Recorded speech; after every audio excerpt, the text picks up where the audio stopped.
Ciao a tutti e ben ritrovati! Quest'oggi parliamo di una nuova ricetta veneta molto particolare, il baccalà alla cappuccina. Le origini di questa ricetta sorgono nei monasteri di una volta, da cui deriva anche il nome, appunto, la cappuccina. E gli ingredienti che andremo ad utilizzare sono parecchi. Infatti partiamo dal nostro baccalà, che è il protagonista della ricetta, che dovrete fare precedentemente ammollare. Poi andremo ad utilizzare della farina, dei pinoli e dell'uvetta che ho messo già a mollare, e delle alici sott'olio, della noce moscata e della cannella, della scorza di limone grattugiato, dell'alloro, sale, pepe, olio d'oliva. E particolarità di questa ricetta è l'utilizzo del cacao in polvere amaro, e alla fine, quando poi andremo a fare la gratinatura in forno, servirà del pan grattato. E inoltre ho preparato precedentemente del brodo vegetale per la cottura. La cottura sarà abbastanza lunga, in pentola sul fuoco per circa 3 ore, vi dico già, e poi passeremo alla gratinatura in forno, appunto, per una quindicina di minuti. Il baccalà precedentemente ammollato in acqua per almeno 24 ore, e l'ho aperto, pulito, togliendo le lische. E la pelle io consiglio di lasciarla, e volendo possiamo anche toglierla, però è meglio lasciarla perché poi durante la cottura fa sicuramente da protezione, e poi le polpe rimangono anche più salde, più unite tra di loro. Allora io a questo punto ho fatto dei pezzi abbastanza grandi, li passo nella farina in modo che poi, quando li vado a mettere in pentola con l'olio, si crea, fatto appunto con l'amido della farina, si crea una sorta di salsina che poi rende tutto più legato e migliore, insomma, durante la cottura.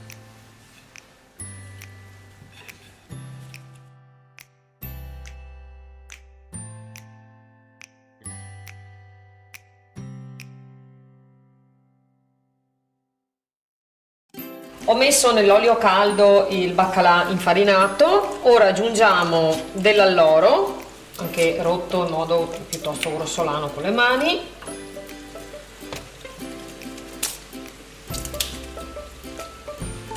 un paio di foglie, e continuiamo ad aggiungere il resto degli ingredienti. Allora, le sardine sott'olio. Potete usare anche quelle sotto sale, però le dovete logicamente pulire dal sale. Le possiamo mettere intere perché poi col calore si vanno a sciogliere da sole senza problemi.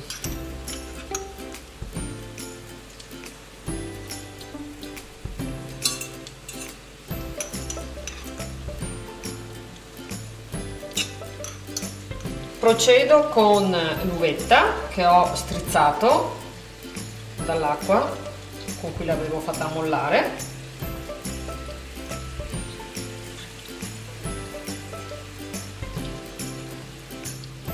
e anche i pinoli.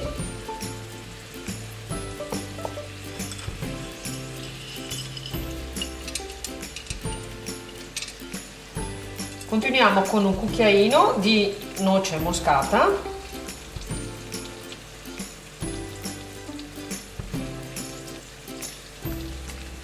uno di cannella, quindi ricorda un po' anche le spezie della Serenissima questa ricetta,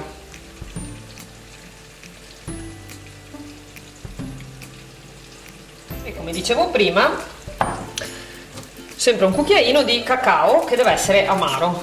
Potete anche utilizzare del cacao, del cioccolato da grattugiare eventualmente.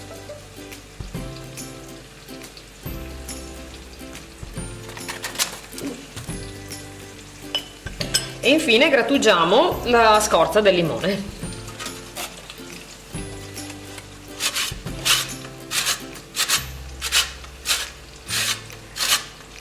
Che sia biologico, naturale, e non grattugiate la parte bianca che è amara. Terminiamo con il sale e un pochino anche di pepe, e poi andiamo a coprire con il brodo per lasciarle cuocere circa 3 ore, come dicevo. Andiamo allora a coprire con il brodo vegetale che poi nell'eventualità, se nell'arco di queste 3 ore di cottura circa ne manca, andremo ad aggiungerne. Lasciamo sobbollire a fuoco molto basso. Abbiamo ultimato la cottura per circa 3 ore sul fuoco. A questo punto aggiungiamo una spolverata di pane grattugiato e mettiamo in forno a gratinare per circa 15-20 minuti a 180 gradi. Il nostro baccalà alla cappuccina è ora pronto dopo la gratinatura.